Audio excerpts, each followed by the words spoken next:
Without further ado, welcome everyone. I'm Daniel Ospina. I'm an instigator at our NDAO. We are a research and development decentralized autonomous organization. So we are basically exploring the future of work with a mission to empower humane collaboration. And today probably doesn't need much of a presentation or an introduction, but I'm super excited to welcome Dave Snowden with us, who's at least in my opinion, and probably in many others as well, a leading authority in the field of systems thinking, collective sense making, and so on.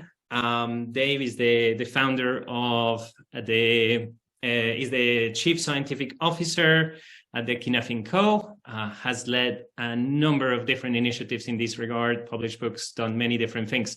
So with that, Dave, it's really a pleasure to have you. Thank you very much for joining us. The floor is yours. Okay. So at any stage during this, feel free to interrupt, put something in the comment sign. I'm quite happy to change the agenda or move things around. Yeah, that really isn't a problem. Natty, you've now met, actually holds the whole of the company together. So she's another source you can go to if you want to ping her. So first of all, just to qualify something up front, I don't think I'm a leading authority in systems thinking. I'm a leading critical systems thinking, which is slightly different. In that I think most of the stuff around systems dynamics and cybernetics really has very little utility these days. I can see value in soft systems and some aspects of it, but I think otherwise we've generally moved on. Which is not to disrespect the value at the time. It was very progressive when it came out, but we kind of like now got the science. And the way I've explained this to Gerald and others at times is, you know, we always used to build canals and we understood gravity, but then Newton came along and we had a science of something and we could then do things differently.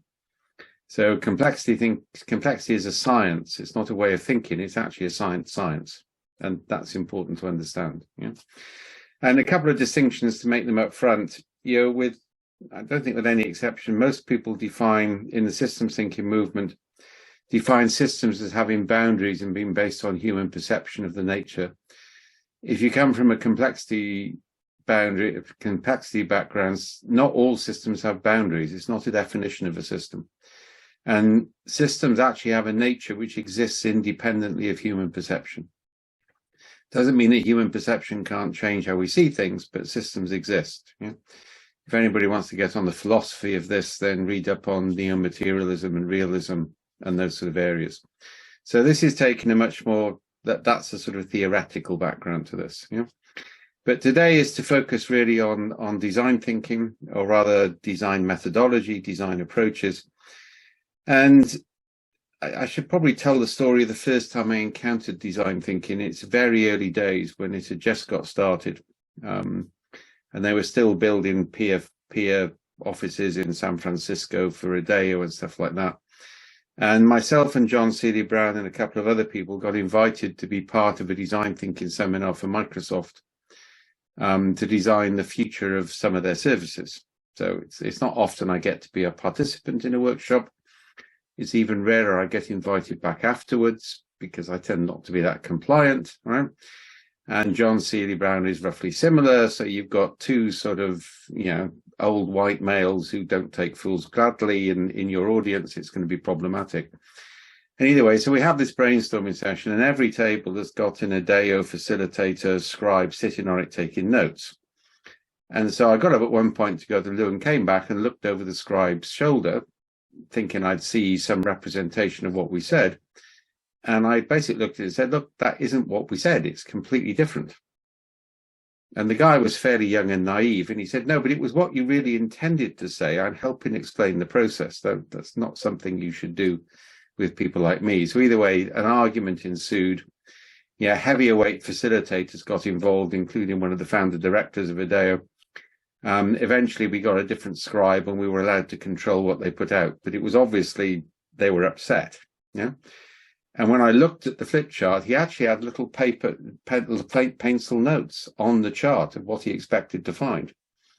So it was almost like he was filling in the blanks, whatever content we had. And at the end of the day, I said, okay, so we've all, this is great. We've done all the identification of issues and problems. We're moving to ideation. I've made sure our table have kept our ideas separate because I know the process works. So we've got all these ideas. Who do we share them with? And they said, oh, no. The creative team now goes away and has the ideas and will present the results to you in the morning. So as I say, life got interesting. I didn't get invited back, and that's a story for another day. But my problem with that, and I'm going to illustrate the issue, is it was a very controlled environment. So it was a linear concept. The concept was, we will facilitate you to discover what you need. Then we, the experts, will decide what the right solution is for you. And boy, will you love it when we present it to you tomorrow. And I actually think that approach does work in some constrained circumstances.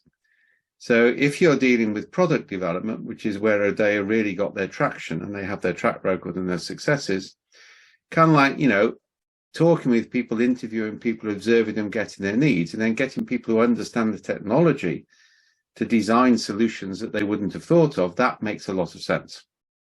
So I'll say up front, I can see a role for the double diamond, the ideation, design, front, the linear approach, where you've got effectively a sort of a defined field of study, and you've got a defined set of expertise which could produce material for that. Yeah, but that's kind of like limited. Design for me is much broader than that, and I'll talk in a minute about the really new work we're doing and how do you design a system so that things you don't know yet you want, but you will know after you've seen them, can emerge more naturally. Now, you may have to think about that for a second, but just hold that one in mind. Yeah. Now, some of the reasons for this is coming back onto the basic science. So complex adaptive systems don't have causality. If you treat them as if they've got causality, you over-constrain them, and therefore you don't get emergence, you don't get novelty. The only thing you know with absolute certainty about a complex adaptive system is any intervention will have unintended consequences. And unintended consequences, if you spot them early, may be beneficial, not negative. If you notice the role of side effects or monitoring anomalies, give you a couple of examples. So a drug once developed called thalidomide, was designed for pain relief. It had one really negative side effect in badly deformed children, but it had a really positive side effect in it created the first ever cure for leprosy. And it was because somebody saw an anomaly, they saw the thing go sideways. You see the same in aspirin. Then there's the famous case of, please don't spotlight me, I like to see people. Then you see the famous case of, a rather conversation in a conference in Canada about a rather embarrassing side effect on a cardiac drug, which ended up with Viagra. So, if you look at it, there's a whole history of accidental encounters, of suddenly seeing that something is significant. And that really can't come out of a linear process. A linear process will produce what you expect to see. And the thing you've all heard me say 100 times, but it's a good norming one, is the radiologists asked to look for anomalies who do not see a picture of a gorilla, despite the fact it's 48 times the size of a cancer nodule, and although their eyes physically scan it. And the 17% who do see it come to believe they were wrong when they talk with the 83% who didn't. So one critical feature of design is to find the 17% who've either seen the world differently or know a different solution. Okay? And that's the kind of like complexity cognitive aspect on it. So that means we want to expand things a bit. So the first thing we do, and I'll go through 3 processes there and give some more background, is to focus on distributed ethnography rather than expert discovery. If you want, you can imagine, if you want at the moment, a 2x2 matrix. So basically the vertical dimension is discovery, the horizontal dimension is ideation.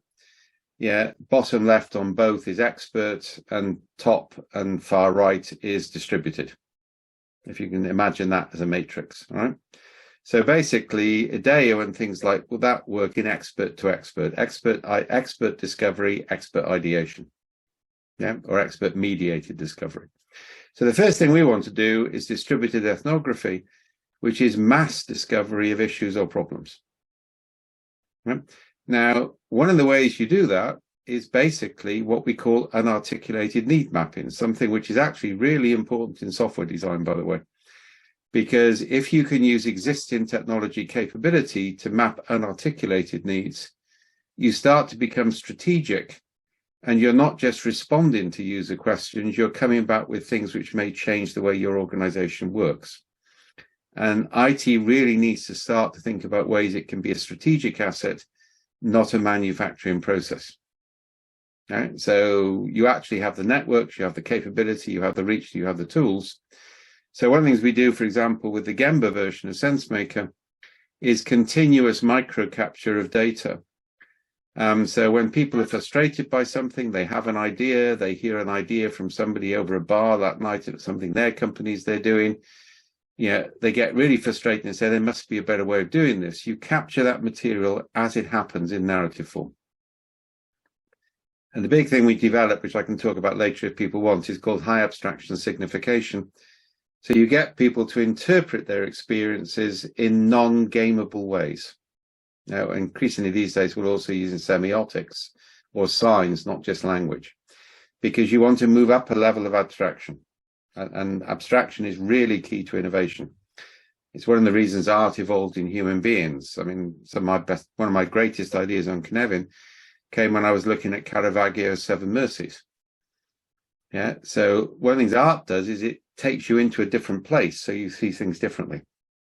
Yeah? And that's actually really important in human evolution. Yeah, abstractions are key. So using abstract signifiers, we can then look for statistical patterns in those day-to-day experiences. And we can present those day-to-day experiences to a designer and say, can you do something for this? Right? That's not story points for the IT people. It's a cluster of real user experiences. So if you're continuously gathering those, and you can actually have a budget which says the minute we get a statistical significance of 7.8 or above within these factors, you're allowed to spend X amount of money on building a prototype. Yeah, that's actually a really simple heuristic, but that starts to create this generative ecosystem of people with technical knowledge interacting with people with problems. And if you think about it, the great skill of Apple over the years is to develop things we didn't know we wanted until we had them, then we couldn't do without. Right? And that doesn't happen out of a linear process. It happens about thinking differently. So step number one is distributed discovery. And that's best done, you can do it with pulses, but it's best done by continuous Gemba narrative journaling and capture. And by the way, that's also really important when you're in the development sector and you're designing interventions. You want the day-to-day experiences of the people you're trying to help. And you want them to interpret those experiences. You don't want them interpreted by an algorithm or by an expert, because you want to see how they perceive the world. Yeah? So step number one, distributed discovery or distributed ethnography. Step number two is distributed ideation. So that's where I've got a known problem, but I'm not sure what the solutions are. Yeah. And there may be many solutions out there, and some people may have solutions I'm not aware of.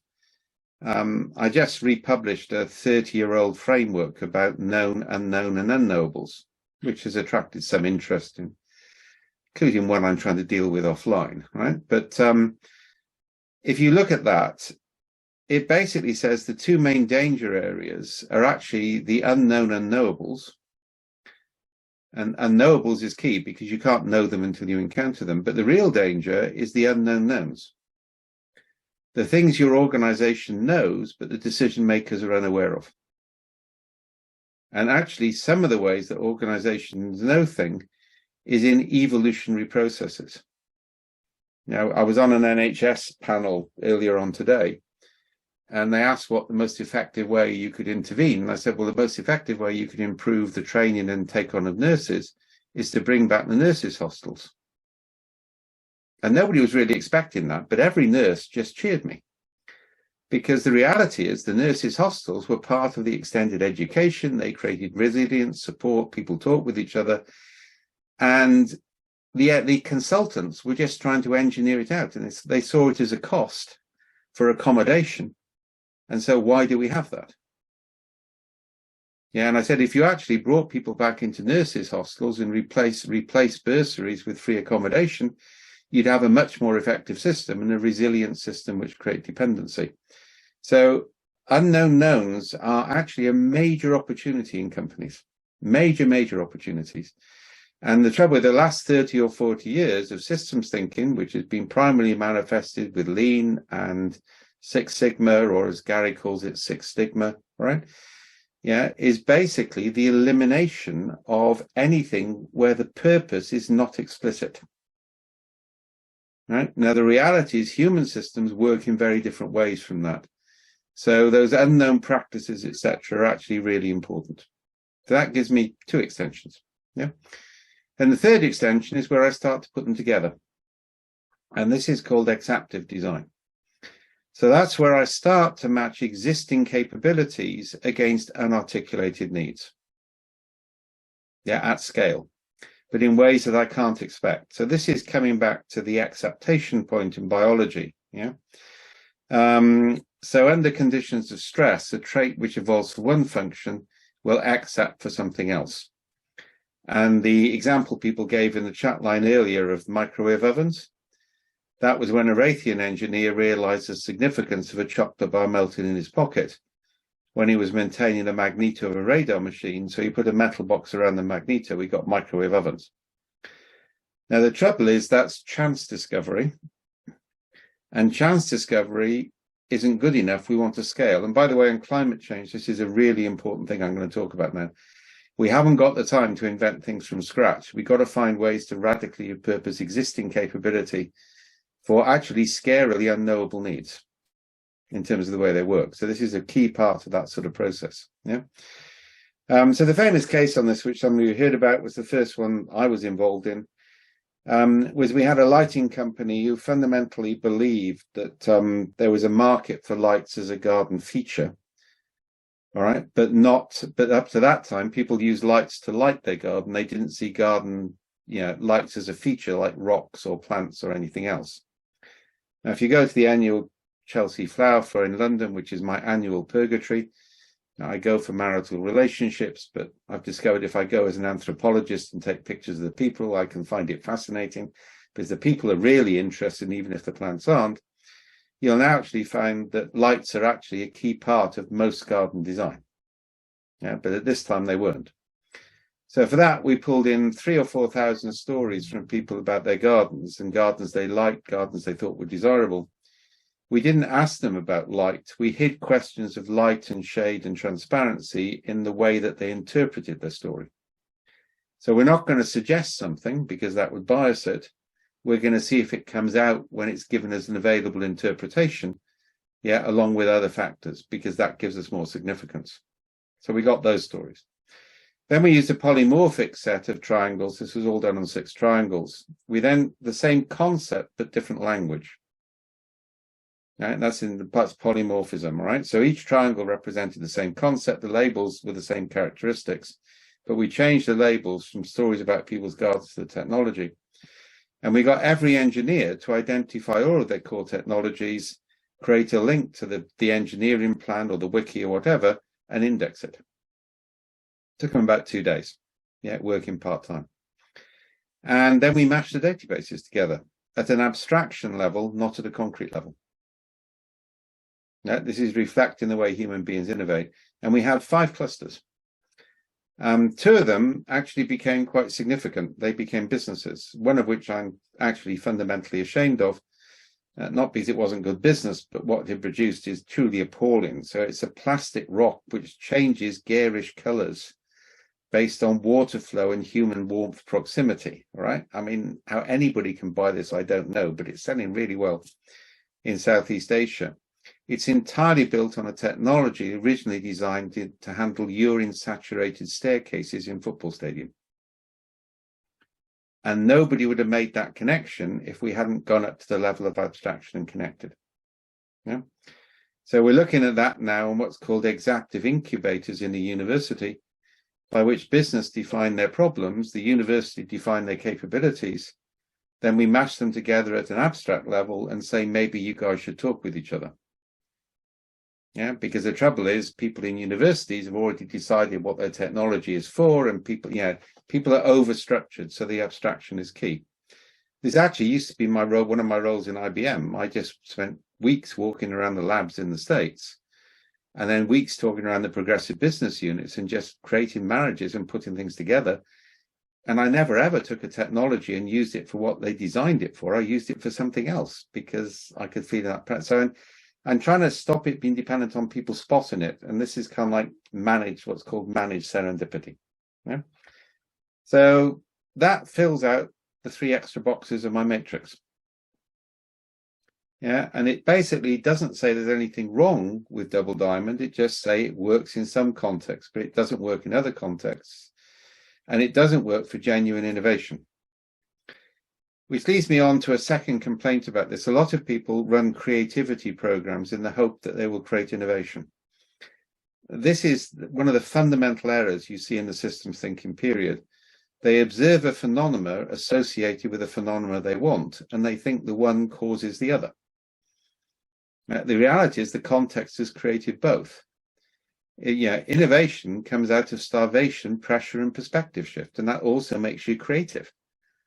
Both the innovation and the behavior are emergent properties of context. One doesn't cause the other.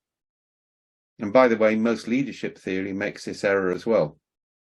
Yeah, it assumes an observed behavior has causal capability when actually the behavior itself was emerged as a result of the circumstances which produced the phenomena you're trying to copy anyway. It's kind of like a 101 logic error, to be honest, but it's so endemic you have to point it out. Yeah. So I'll just hold that, because if you want to innovate, and this is really well established, right? What you actually need to do is to actually put people in a position where they don't have a lot of resources and they have pressure of time, and then they will innovate. They'll get very, very creative. But taking them into a room with colored chairs and childhood toys to get them to play to become creative will piss off anybody who's really got any ideas and won't work anyway. So kind of like it's a waste of time. Yeah? I'll just put that one as a middle point hold. The 3 were starvation, pressure, and perspective shift.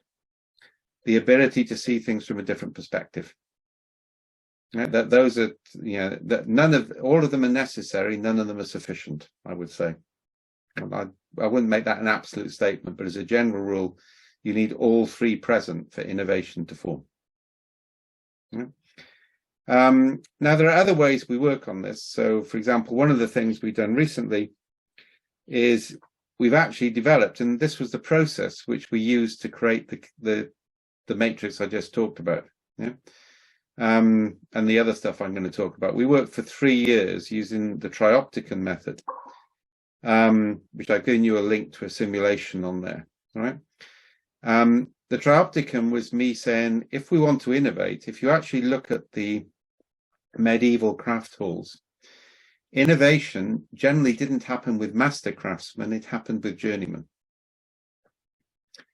If you look at a medieval craft hall, the apprentice comes in, they're associated with a master, they're generally trained by the journeyman.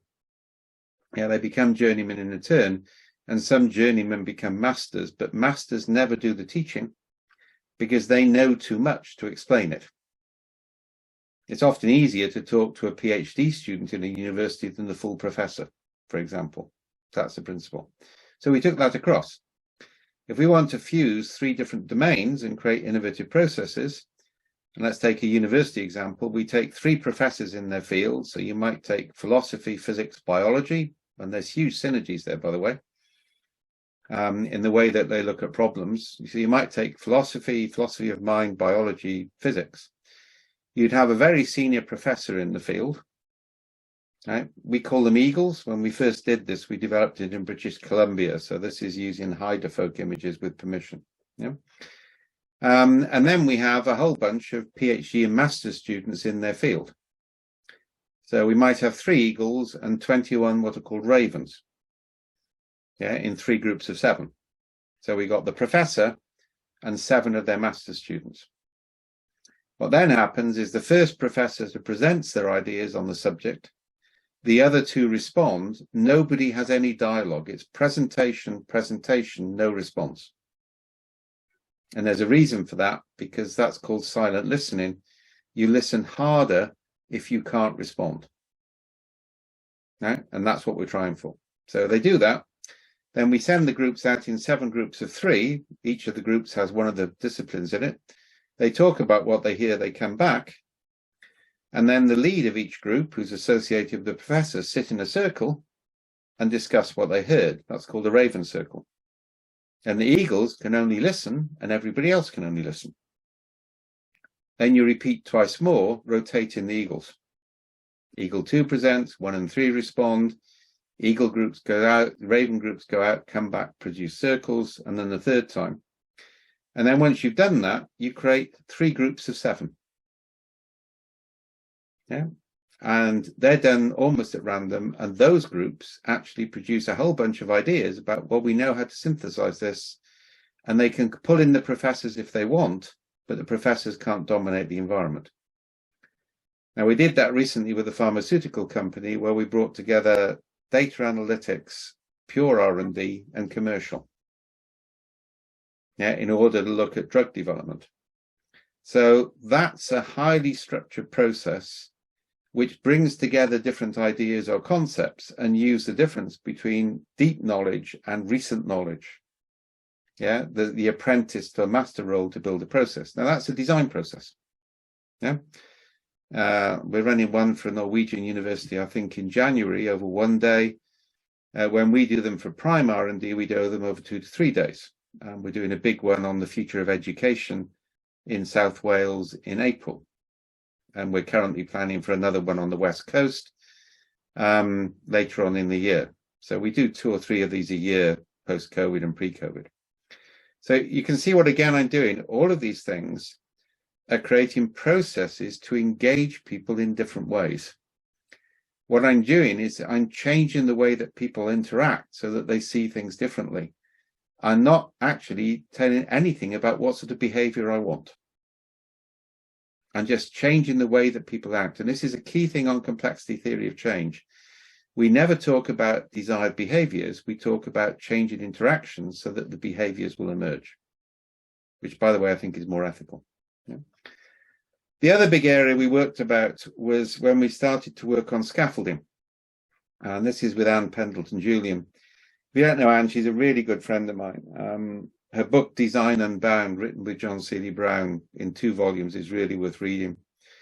I met her we were both advisors to the American Department of Defense. We both worked with special forces, so we had an affinity there. But she, if you don't know it, she was an astrophysicist. That's her qualification. And then she became a professor of design, the youngest ever female professor at MIT. And she also couldn't cope with it. Yeah. The way they treated her was appalling, so she left. Her architectural project at university was to design Carl Sagan's house. So if you ever see Carl Sagan's house and design that, brilliant one, huge amount of fun. Yeah, lots of stuff online. So she and I and other people worked together, and we came up with a typology of scaffolding. Yeah. So at the highly concrete end, you've got the steel scaffolding that you put up to allow a building to be built. And the point about that scaffolding is you take it away once the building is erect. Moving into more flexibility, you have bamboo scaffolding. If you've ever been to Hong Kong, they throw bamboo together in multiple connections. Yeah. And actually it's more adaptive, but it takes a higher skill level to do it. Then we get what are called healing grafts. So if you ever get a really bad burn on your hand, right, then what they'll do is they'll put a nutrient lattice over the burn, which creates a scaffolding around which the skin can regrow, but the nutrients actually support the skin growth. So it dissolves. And that's a type of scaffolding. And there's even clever, there's microcardial lace, which I don't fully understand, but it's just brilliant, where they use keyhole surgery to drop a lace on your heart, which has micro electrical filaments in it. And it basically just sinks into the heart and finds ways to connect things which need to be connected. Yeah. And then you have what Anne termed dark scaffolding, which was a tribute to my dark constraints, which is extreme sports. It takes 30 years for the scaffolding to emerge to handle a new extreme sport. Can't happen overnight. The practice has to happen, the technology has to happen, the training has to happen. So we now start in a design context to say, what sort of thing are you looking for? The book's called Design Unbound, right? 2 volumes. What we first of all say is, what type of scaffolding is needed? Right? So you start with the scaffolding, and then you identify the objects, and objects can be software or people or material objects. I've been talking about this on NHS design at the moment, because fundamentally what you need to have, the supply chain in the NHS is a nightmare, because it's based on a flow-based model of people defining what they need in advance, but you don't know what that is. If we actually held supply to find a level of granularity and gave more autonomy to people, things could be combined and recombined in novel ways, but you need a scaffolding structure for that. So again, this is a new type of design, which is actually more cost efficient, but it requires distributed decision making. And we've done a lot of work on that lately. And distributed decision making is not the same thing as delegated decision making. That's a really important difference. Yeah. So you choose the scaffolding, you define your objects, and you define your interactions, and you see what emerges. And the way we're moving on this on software design at the moment is say people are objects too. You could probably get software out a lot faster if you had human objects which interacted with the software objects around scaffolding. And once you get sufficient stability, you might automate things, but you don't automate everything up front, because human beings can actually handle judgment in different ways. Yeah? So effectively, that's starting to talk about design as the emergent property of the interaction of multi-type objects around scaffolding over time, with further automation of structure as stable patterns as they emerge. And this deals with things which can't be known until you deal with it. It's ecological design, it's not engineering design. Yeah? You're designing an ecosystem, which also means you're open to novel forms emerging which you couldn't have anticipated, but may be more useful instead. And then the final thing, and I'll stop after this and hope there's loads of questions, right? The latest thing we're doing, which has got me more excited than anything else at the moment, is Esterline mapping. This is actually, I think, going to be bigger than Cynefin. It's taken off a lot faster than Cynefin did, because it's actually fairly simple to understand. Yeah. So the only thing you can actually manage in a complex adaptive system are constraints. Yeah. A complex adaptive system, to make the language very clear, has no causality. It has dispositions. It has modulators which have propensities. Yeah, so it's basically the system is modulated, and some of the modulators have propensities which give predictability, but then the dispositional state changes as a result of the modulation. So the more modulators you can control and the better real-time feedback you've got, the more you can manage what happens as a result. So now we're moving that concept on a whole new level, really following on from constructor theory and quantum mechanics. That's the origin of some of these ideas, but we modified them. So we do a constraint map. We're currently moving that from workshops into software. So we can now actually put SenseMaker out across the whole workforce on a 2-day pulse or a 1-month capture to capture the constraints that people see in their day-to-day lives. We want micro constraints as well as much as macro constraints, and therefore continuous capture works. Oh, and by the way, that same thing can also capture frustrations people have got and weak signals of things they feel threatened by and so on. You can do a lot with the Gemba system. Yeah. So we capture that, and then the constraints are mapped onto a grid in which the vertical dimension is the energy cost to change them, and the horizontal dimension is the time to change them. Yeah. And we can automate that, and we can color code by impact. You then get the decision makers to draw a line around stuff in the top right, where either the energy or the time to change, or a combination of both, is so high, realistically, they are not going to change. And that's called a counterfactual line. And it's quite fascinating. We've done several of these now. People can spend hours negotiating that, because the act of drawing the boundary makes them think about what sits on either side and what could be changed and break things up and move them around. That's actually a really valuable exercise in its own right. We then draw a line around the bottom left, which is the vulnerability line. So those are things which can change instantly with zero energy and zero time. So if they're high impact, you may need to contain them or you may need to make the energy cost of change higher because they could damage it. You'll see I'm building now to a series of small actions rather than the grand plan. And then effectively, the domain between is the domain of strategic operation. So you look at the constraint clusters, you can type them into boundaries, attractors, or constructors, or you can just leave them as they are. You decide which are useful, which need to be modified, which need to be destroyed. And then once you've done that, you can decide where you need to create new constructors or new boundaries in order to create the energy gradient. And the whole point about constructor theory is whatever has the lowest energy gradient will win out. So what I'm doing is I'm mapping the present, and I'm making changes at a micro level, not at a macro level. And in the minute somebody says you need to think holistically, they don't understand complexity. Okay? Because the last thing you do in a complex system is think holistically. Yeah. I mean, you might want to think about it and have some broad visions and go walking in the country and think about the unity of man and nature. That's quite good news. Go do it. But in intervention phase, you want lots and lots of small micro interventions which are highly concrete, because you want to be open to novelty in the pathways of interpretation. Yeah. Now that's got us excited because it looks to be the next generation of strategy. But what it means is you start to design the system, I'll put it crudely, so the energy cost of virtue is lower than the energy cost of sin. And I'm actually running a seminar on this at Oxford University shortly, because the foresight community have realized an energy gradient is a better foresight tool than a scenario, because it actually gives you more predictability in terms of the system. Yeah. Now, that's where I wanted to finish, because it's the latest thing. The three big frameworks in the Cynefin firmament, the Cynefin, flexures, curves, and now Esterline. Yeah. The reason I've called it Esterline was partly to counter constructional law and flow theory, because in an estuary, the water flows back up the river as well as down. Yeah, it's not always in one direction, and there are things you can do at the turn of the tide that you can't do when the tide is flowing in either direction. There are granite cliffs you only have to survey every 50 years, and there are sandbanks you have to check on the turn of every tide. And you have to read patterns in the water if you're going to navigate it. So it's a really good metaphor, overall,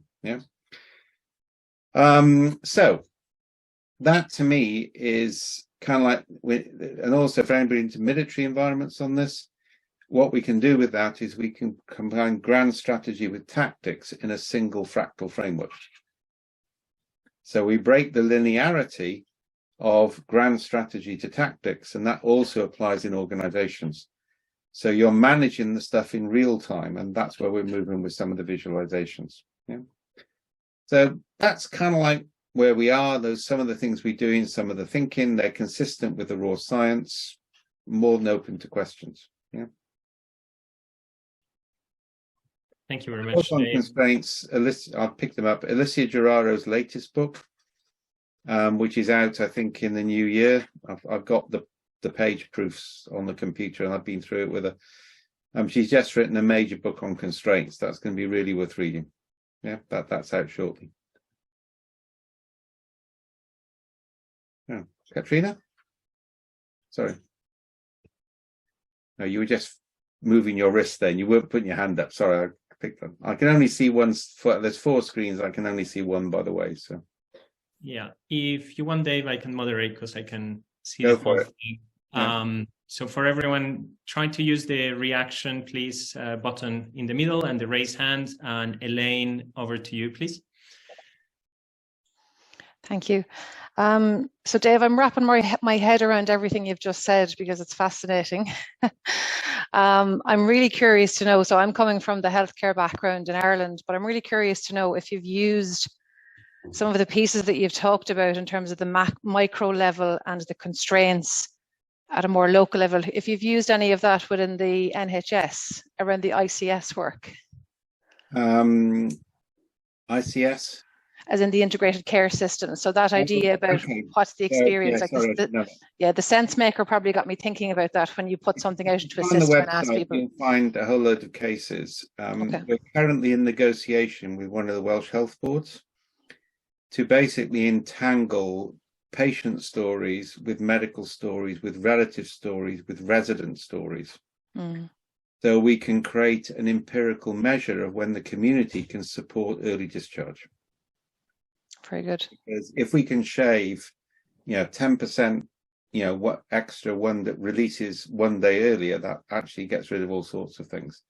And that is that sort of design principle. So what we're looking for is to create an empirical measure of effectively local context decisions rather than having a single strategy.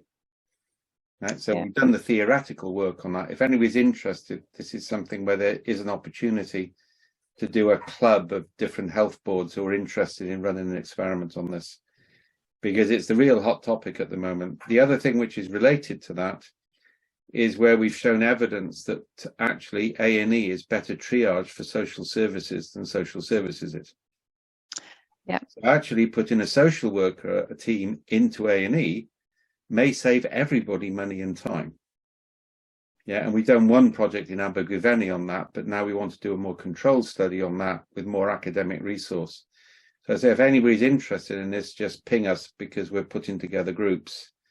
Because we've now got enough experience to know it works, but we need to get it to work in the way in which the NHS accepts things, with control and experiment and trial. And so we're ready. You're more than welcome over in Ireland, Dave. Thank you. We're going to be over in January, Elaine. Okay, great. Ellie, our medical anthropologist, she and I are planning to be in the north in January. So get in touch. And okay. we're organising meetings. Yeah. Thank you. I've got to try the Morn walk again, having completely failed halfway around. Well, you can come and do the Quilca walk with me. No idea how bloody hard it was. Yeah, and that's where this went. All right, I dislocated a finger. So. Andrea, over to you. Awesome, thank you. I loved your stories about the mess of facilitated design thinking workshops. You're talking about sort of the distributed sensing and the distributed ideation, and that mapping has to happen at an abstract level. How abstract does it need to be, and what's the process for making sure that you're mapping at the correct level of abstraction? More abstract the better is my general view. So at the moment, what we do, if we're looking at a field, we do a literature search on the field, we identify the concepts, and then we construct triangles based on those concepts, so we can relate it back to the field, and that's really important. We're now starting to use pictures and symbols, so we're moving into semiotics rather than language. All right? And in theory, that should produce better innovation than language, because the abstraction is more likely to create novel connections. Fascinating, thank you.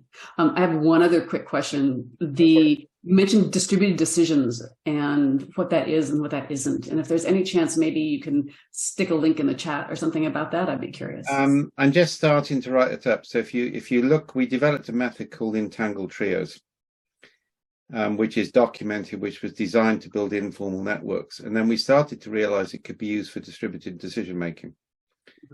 So we originally did that on health and safety. So for example, I mean, the physio who's dealing with my finger, right? So she's got it from 50% to 18%. I love the hot wax. It's wonderful. And we have really interesting talks, but she's head of the hand therapy unit. And she knows the stuff. She's got ideas for improvement, and she went through them, and they're really good ideas, but she doesn't know how to present them to accountants. Right? So the people who have the medical knowledge don't have the knowledge to present it in a way that the accountants will understand. Yeah, be a lot easier, ironically, in an American hospital, because American hospitals are run by doctors, not by managers. Yeah, all the heads of American, they're called Cullies. Yeah, after Dr. House. If I speak every now couple of years at the Cully conference, they quite like being called Cullies, all right? They think that's quite good. So what you would do instead is say, okay, if you get a physiotherapist together with a surgeon from a related unit together with a hospital administrator who understands the budget, those three agree it happens. And then you can build a time lag into that, say they declare what they're going to do, and if nobody objects within 48 hours, they can do it anyway. So what you're doing is you're not distributing to a person, you're distributing to a combination of functions, which gives you transparency and visibility. And that way you can get a lot of decisions made very quickly. I was asked to estimate on that earlier on today, and I said you could probably take on that alone 20 to 30% of the administrative cost of the NHS out if you switch to distributed decision making on micro medical issues in terms of the way it worked. Yeah, and the transparency there. So that actually has got some interest. I may get to a junior minister on that. I've got to write something up over the weekend. But I think, distributed decision making is very different because you're distributing into a combination of functions. And the irony is the NHS does it already because that's how an operating theatre team work. Yeah, that sort of role-based interaction is actually, and it's a military form as well. It's called a crew. Right, so we know that works. It's got 1,000 years of history behind it, literally thousands in terms of the way it works from hunter-gatherer tribes. So it's just a matter of automating it a bit. And by the way, it creates more transparency as well, because you get more decisions with fewer levels of hierarchy. So you get more visibility, more transparency, and more knowledge exchange. Thank you. I'm going to bring one from Walter just because he relates to the topic that we're talking upon. And he's wondering if mass abstraction isn't that an invitation for overgeneralization? No, abstraction is not generalization. So if we're doing signifiers, we, for example, have 6 triangles with 6, each of them would have 3 labels on it. That gives me 18 data points. I'm not generalizing, I'm actually going down a level, because I want to combine data at a metadata level. So that's why it's called high abstraction metadata. It's not generalization. Yeah, it actually creates completely novel associations. It's quite interesting. We did one experiment with Tom when he was in charge of Harvard, where we had some professors index the Harvard articles from different disciplines. And when people did a search on the abstractions, they made connections between disciplines they'd never made before. Yeah, there was the same signifiers, but different disciplines. So you could see something in this discipline was indexed the same way in this discipline. Why the index the same way? Oh, that's interesting. Maybe I can do something with it. Yeah. Thank you. Basir, over to you. Hello, Dave. Wonderful presentation. I'll make my questions very quick. Can Gamba also be used in scrutinizing information? I mean, both in the military context, but also in finance, because there's considerable disinformation, making autopsy of disinformation or corrupt data. And if I may ask a second question, when we're talking about energy, could we emphasize the focus on trends and drivers to indefinite scope? So, you, instead of making 500 trends and drivers, you just go to indefinite number. Over. Thank you. Okay. I'll need to think about the second one, but the first one, yeah. Remind me of the first one. It's late and might have now consumed the first gin and tonic. So well, I had the first one there in my mind, and I got carried away with the second. Yes. Can Gamba? Okay, got it. Okay. So one of the things information Gamba is to spot anomalies. Right now, what you want, and this is where I originally came from. Remember, the whole of SenseMaker came from weak signal detection and counterterrorism for John Poindexter in the US government. That's where this stuff started, right? Is there's lots of things I want to report, yeah, but I'm not going to report them because I might get it wrong. Yeah, the last thing, you see this with engineers. There was a debate on one of the online forum went on today about some software smells wrong. Yeah, which is actually, it does, right? Some software literally just smells wrong, right? There's something wrong about it. But you're not going to complain about it because you may be attributable. The other example is misogyny. Yeah, I was talking with one female Agile speaker the other day, and somebody else, a really famous Agile person who was male, slapped her bottom as she walked off the stage and said, "See you later." All right, that's in 2022. And if you talk with some of the female Agile speakers, that's quite common. But nobody wants to complain about it, including in companies, because then you get a second level of abuse when HR pull you in, force you to face the person who did it. All gets traumatic. The same is true in safety. If something isn't auditable in the sense that you have to report it, you're probably not going to report it. Yeah, because all sorts of, so what we do is we capture that stuff in Gamba. We strip it out of the system so the company is not legally aware of the data. That's deliberate. Yeah, when it's put in, it's immediately stripped out. and then we just run algorithms over it. The minute we get a statistically significant pattern, we punch it back to the company and say, you've got a problem here.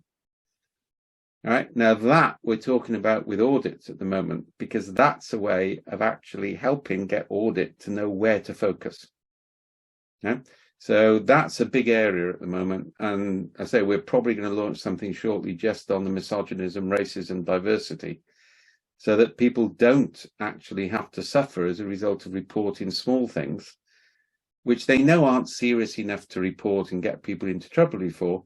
But a pattern of lots of small things actually means you've got a big thing about to hit you. Yeah. There is the U.S. threat assessment perspective in the U.S. Law enforcement. Perhaps, I guess it's necessary to bring it across to Europe as opposed to the conventional model. And one last comment, good sir, regarding the U.S. medical system. So in the U.S., is the health system getting two for the price of one? You know, they have the doctor and they don't need the executive. So the doctor will probably spend 80–90% of the time in medicine, and then the only remaining 10%. They do actually. And what you actually see is I've been, for example, in West Virginia, and basically the head of the hospital comes in a white coat, having just done ward rounds. Yeah, and that is actually far more effective. I mean, the other big disaster in the British health system, by the way, which didn't happen in Northern Ireland, but happened everywhere else, is getting rid of matrons. They were engineered out of the system as a surplus level of management. And they were holding the whole bloody system together. And they kept them in Northern Ireland because they could see, I mean, I know the matron of Martha Day. Without her, Belfast would have collapsed. Right? But that was the point. We lost, this is the unknown knowns. The processes which have emerged over the years, which hold things together and deal with discrepancies. Yeah. And again, that's kind of like an area we need to work on. Thank you. Utrecht?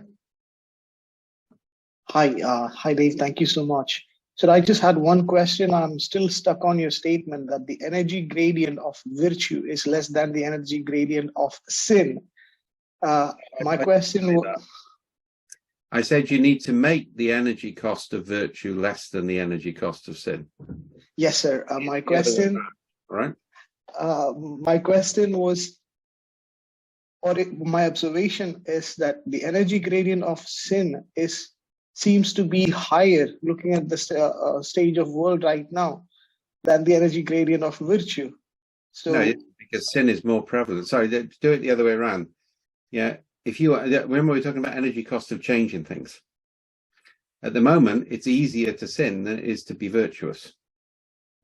So you need to change the energy cost so the things you want will cost less energy than the things you don't want. That's the principle.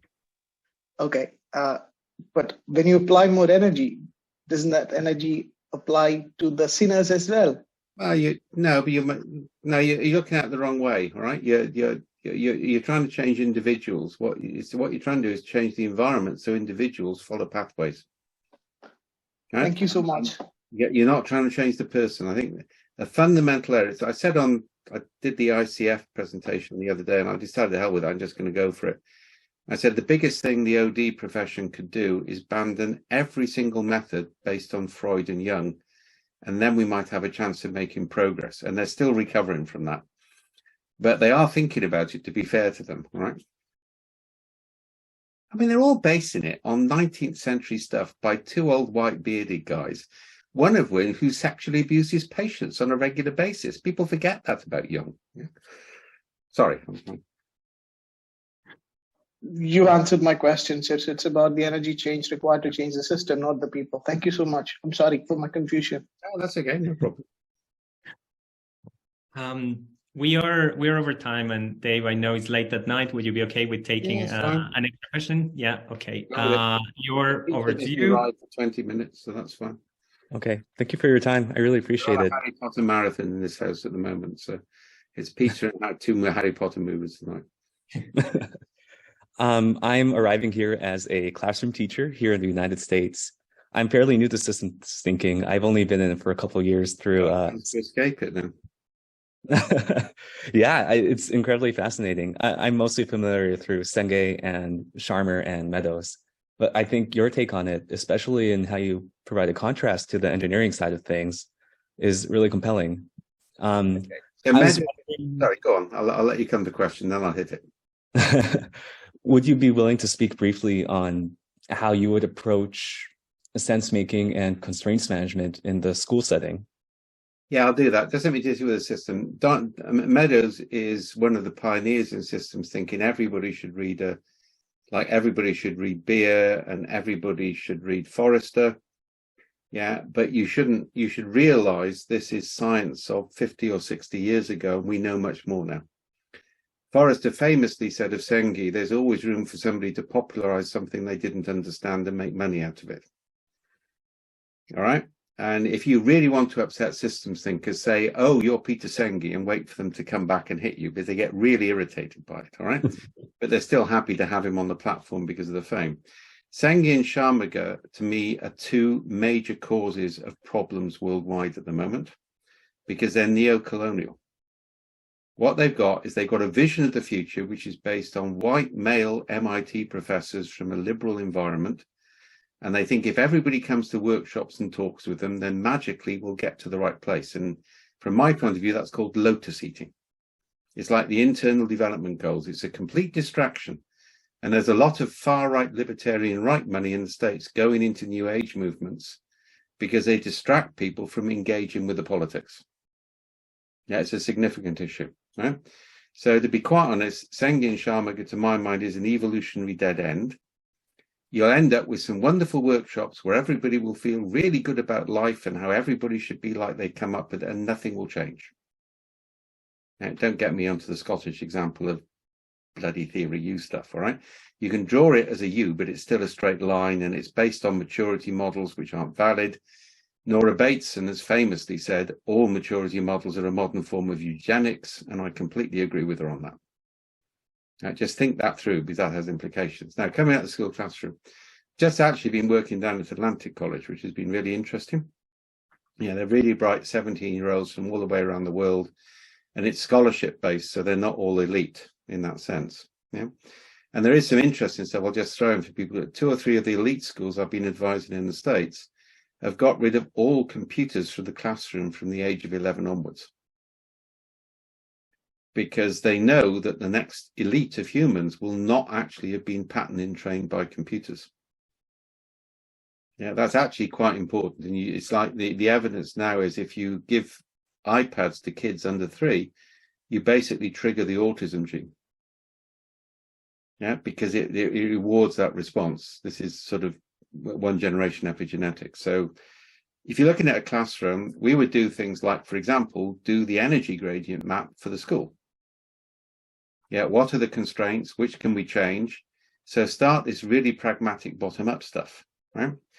We've also done stuff where we use school children a lot as ethnographers to their local communities, which is a great school project. And that can actually inform public policy.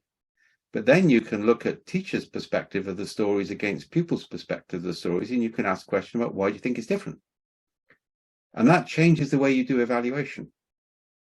So instead of having people do evaluative scores, everybody describes things and looks at difference in the way they describe it and asks why those things are different. Yeah, and that creates micro interventions. And if you want to email me, we'll happily send you more on that. Thank you very much, sir. Any other sacred cows anybody wants me to take down? All right, I'm up for it. Yeah, I would love to ask you a little bit more about dead ends on distributed discovery. Some of the avenues that perhaps seem promising only a couple of years ago that have been tried and discarded. Okay, so I think, as I say, I think if you look, systems thinking is a general name for a whole series of things, all right? So you've got soft systems with Peter Checklin, and I did a lot of work with Peter in the early days. And I took a lot of his methods across into workshops, but my problem with soft systems is it doesn't scale beyond a workshop. Yeah, so we recognize that, we use some of the techniques, but beyond the workshop, it just doesn't scale. And that, to my mind, is the real problem. Nearly every systems thinker has people in workshops to agree how things should be. Yeah, and that won't scale. You then get cybernetics. I love Stafford Beer, but I've said famously, there's no way Stafford Beer would have created the VSM model if he'd known about complexity theory. Yeah, he just didn't have the science to understand it. So he got pretty close with VSM, but it's an overstructured system. And if you look at what, for example, Patrick Hofstadter is doing, I strongly recommend Patrick's books. He's identifying patterns, so he's creating a pattern language of strategy. And I really upset him the other day. I said, I've taken your book off the top 10 list of systems thinking books because I think you might actually be getting near to complexity. And he's still trying to work out how much of an insult that was. Yeah. But basically, the problem is his patterns are too low level of granularity. That was the problem with pattern language. It got the intuition right, there are patterns, but then it tried to identify the patterns as causal patterns. It didn't go down the next level. Right? So that was useful, but again, I think cybernetics has seen its day, right? You then got systems dynamics, and the trouble with systems dynamics, it assumes everything is causal because it's causal feedback loops with definable outcomes. And if you look at the maps people produce, they're wonderful for the people who produce them, but no decision maker can understand them. You know, the famous US Army comment about if we ever understand that map, we'll have beaten Al-Qaeda is actually a good example of that, right? I mean, Michael Jackson, I'm giving the Michael Jackson lecture next year in Hull, by the way, so that's going to be fun. People are selling tickets to it. He's trying to put everything together under critical systems thinking, including complexity, and basically saying these are all under this broad general title. That's actually quite dangerous. Sorry, I'm a philosopher. Distinctions matter. If you homogenize everything, you get no variety. You need what we call coherent heterogeneity. Yeah. So you need different things in working different ways. There's a lot of methods of systems thinking which carry over into workshops, but the overall science we've moved on from. Yeah. So, and the pathways are different. Most systems thinking, I know Patrick disagrees with me on this, but he's wrong on many things. This is another one. Systems thinking really comes from Shannon and Ashby in information science, whereas complexity comes from biology and chemistry. And they intersect from time to time, and they use some language in common, but fundamentally they have different bases, right? And there's a big difference between what we do, which is called anthro-complexity, and what Santa Fe do, which is called computational complexity. So even now we're starting to open it. So I would say respect it, learn from it, pick up the methods, but realize the science has moved on. The other thing is behavioralism. I mean, Skinner was a disaster. If you look at it, nudge theory, which everybody's got enthusiastic about, there's been a meta-study of all the published papers on nudge theory, which proves it's had actually zero effect. Colleagues of mine at Aberystwyth University have written a brilliant book called Neuroliberalism, which respects what's good about behavioralism, but is an all-out attack on nudge theory. Yeah, as basically subordinating cognitive science to the needs of neoliberal economics. And they just got another book out, by the way, on the role of technology, which uses some of our material. Yeah. So I think behavioralism is another problem. And the trouble is that comes in with the Jung and Freud stuff. The fundamental error in organizational design is to assume that organizations are collections of individuals, and you can change the organization by changing the individuals. Actually, you can't, and it's not ethical to do so. You can change how people interact and then respond to what emerges from that. And there's two words I would ban. One is mindset and the other is mental models. Yeah, mental models is just wrong. Yeah, cognition is distributed. Yeah, it's not just the brain, it's the body, it's its social environment. So there are, mental models, that's how computers make decisions. It's not how people make decisions. Yeah, so I get rid of that one completely. Mindset is overused. I mean, there can be a mindset, but it's not the cause of things. Agile people keep doing this. We have this wonderful Agile transformation project. And by the way, if anybody uses the word transformation, run a mile. Yeah, you've got a failure doomed to happen, right? Yeah, we got this wonderful it didn't work. Your mindset wasn't right. Right? And it's just ridiculous if you think about it. We, instead of mindset, we talk about affordance, agency, and assemblage. So what are the affordances available to people to make decisions? And those are complex. What are the assemblage structures, which means the patterns of collective narrative which determine how we see the world? And thirdly, what level of agency do people have? Now, if you look at those three, you can then modify them to change what happens, which is a lot easier than trying to change a mindset. So I ranted off over a few things, but hopefully that answered it. Thank you David, very much. hand up. Yeah, David. Okay, thanks. So I have no access to SenseMaker yet, but so I'm wondering how could I collect and collect all the micro narratives without the SenseMaker tool and make maybe an energy gradient map and stuff you talked about. The energy gradient stuff we've published. It's on our open source wiki. It's a method. You don't need SenseMaker. You can just use brainstorming. So I actually wrote it up on the wiki on my blog, and somebody's actually moved that across to the wiki already. Yeah, so kinevin.io, all of our methods are open source. You can join that. If you're interested, also get in touch, because we're interested in mentoring people through this at the moment, so we can see how different people from different backgrounds use it. Okay, cool. I will. Thank you very much. And good night. Thanks. Any more? Dave, could you tell us a little bit more about affordance, agency, and assemblage? Okay, so affordance comes from biology. So it's, there's a cactus will not thrive in a tropical rainforest. Yeah, so it's what opportunities are afforded to you by the environment. Yeah, so that can be your education, your background, what the company does. So it's what does the environment enable you to do or not to do? And by the way, Esterline mapping maps that. Yeah, so that gives you that. Assemblages, this is something we do with SenseMaker. This is Deleuze and Gattileri theory. Assemblages are strange attractors of tropes. So we gather stories across the organization. We identify the patterns in those stories. And if you have a very strong pattern, you will not be able to escape it.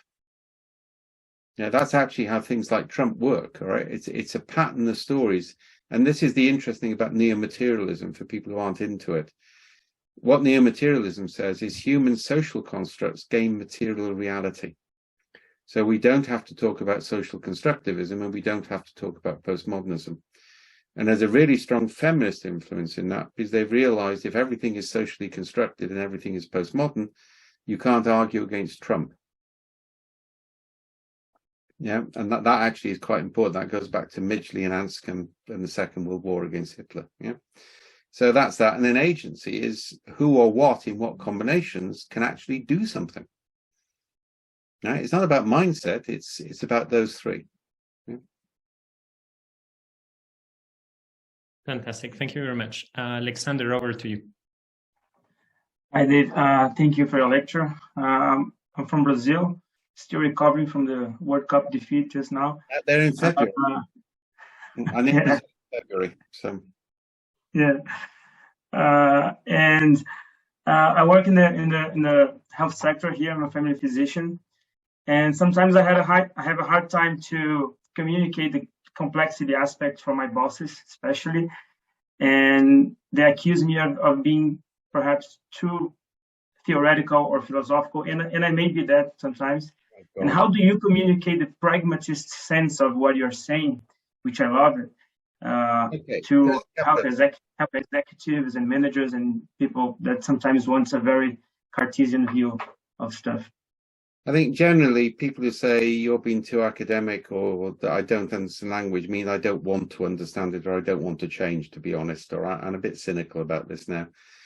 People who are genuinely curious, if you give language they're not familiar with, will actually look it up and have a conversation with you, right? But I wouldn't do that anymore. Complexity, we've moved from early adopter to early majority in marketing terms. People are now actually not saying, how will you do it? They're saying, what will it do for me? So what we're doing is going to the medical profession and say, look, this is a method, this is a tool, we can produce this result. All right, so we're working with the Royal College of Nurses at the moment on what is and that's a published project. So you offer tools based on the theory, but you only explain the theory if they ask you. And I would say that's where we are with complexity theory. Don't beat the drum on theory, because that's what the systems guys have been doing. And they keep saying, if only everybody thought like a systems thinker, the world would be a wonderful place, and it's not going to happen. Yet we're now at the stage where it's practical tools and techniques which are theoretically sound, but people can understand. That's why I'm really excited by Esterline mapping. People can pick it up without even knowing the theory, and they can make sense of it. So that's where I would go. If you have a look on the website, there's a whole brochure of the projects we're doing in the health sector. Yeah. And the most recent... Yeah, the most recent one, which I'm really pleased, which we really want to replicate around the world, is we worked in residential care homes in the Netherlands, and we did continuous narrative capture of medical staff, residents, and relatives. And that was originally designed to supplement the medical transaction systems, but it flipped. The medical transaction systems now provide that. Excellent. Because the narrative gives us a quant approach, and it gives us much more objective data about localized care, but it also gives us early warning from the relative stories of abuse. Right, so that's Netherlands government funded, 2 years, case studies. Yeah, it's much easier to say, why don't we try that these people have done, than why don't you listen to me about complexity theory? Yeah, cool. Thank you. Rufat, over to you. Thank you. Dave, you've been criticizing human maturity models, and you mentioned Nora Bateson in this regard. And I wonder, what is your take on the organizational life cycle theory? I think it's similar crap. It's like the forest cycle, you see. There seems to be this need for people to create maturity levels, model levels, and they privilege the people who takes you through them, right? And no organization is ever in one system anyway. It's multifaceted with multiple aspects to it. So I think you need to, and this is why we do constructor mapping, and it's fractal. So once we've done the constructor mapping, we can say this is what it looks like for your division, this is what it looks like for the company as a whole. So we source the representations from the same source data. We never aggregate on levels. Yeah, we put it together. Now, you may then see some linear progressions, but it's not that linear progression is necessarily right, or that companies will evolve in the same way. So some companies evolve by a federated structure, keeping their numbers less than 50, for example. That's a very different way. You don't then develop the same level of bureaucracy. So I would be very cautious, because the trouble is consultants love this sort of thing, because they can get you to score where you are, and then you spend a fortune with them to move you to the next level. And it's just bad science. It just doesn't work like that. Human beings are much more context specific than we realize. And the other problem you've got is people are taking children change, all right? So brain, let's give you the fundamental, all right? Your brain is very plastic until you're 2 or 3. In fact, some of your neocortex processing is done by your carers. We're not sure the mechanism how, but it is, right? So actually, if you don't get the right sort of nurture before you're 3 or 4, all sorts of things never develop in the brain, for example. Connections just don't develop. You don't see racism in kids until after puberty. Again, we're not sure of the mechanism, but kids before puberty, they'll parrot words, but they'll play with anybody. They don't see handicap the same way adults see it either. Right? After puberty, you start to lock down based on the prejudices of the tribe. Early 20s female, late 20s male, you're kind of like over unless you suffer trauma. Until late 40s, 50s, where chemically triggered male and female alike, you become plastic again. All right, now the evolutionary model for that is really simple, kind of like you've already had until puberty a long time to learn. Now you've got to adopt the prejudices of the tribe, because you've got to act as a unit. If you survive into your 40s and 50s, well, you're no longer physically able to lead the tribe, but you've got something about you. So you go into the wisdom business and teach the kids. Okay? Now, that is a physical change, but you can't then say adult development follows that pattern. And remember, even the childhood development things based on Piaget, who did studies on his own children, but it isn't an adequate sample anyway. Yeah, so this linear hierarchical thing is actually an Enlightenment European myth. It's very, very culturally specific, right, in terms of the way it works. So I would be very wary of all of those. I'd start to map where we are and identify at a micro level where we should move next, and then think about have we made progress or not. Thank you very much. By the way, that's why in change mechanisms, we put new joiners together with people about to retire in a trio with somebody on the fast track management program. So we're putting young and naive with older networks with somebody who wants to exploit the idea. And that actually is a very effective change mechanism. Throw 20 or 30 of those trials at a problem, they'll generate far more money than workshops led by consultants.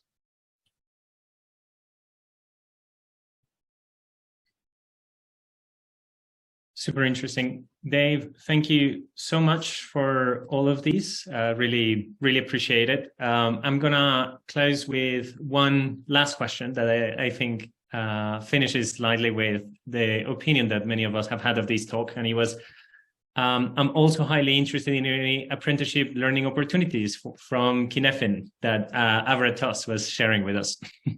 That's already answered that. Get in touch. All right. We also basically put together clubs and programs so that people can work together using the methods and tools as a way of funding stuff. So we can be quite creative on that. Yeah. So get in touch. Great. Well, thank you again. And thank you very much, everyone, for joining us. Hope you enjoyed it. If you haven't followed us on Twitter, we'll be there. And also further up in the chat, I shared the Discord link where we can continue this conversation later on.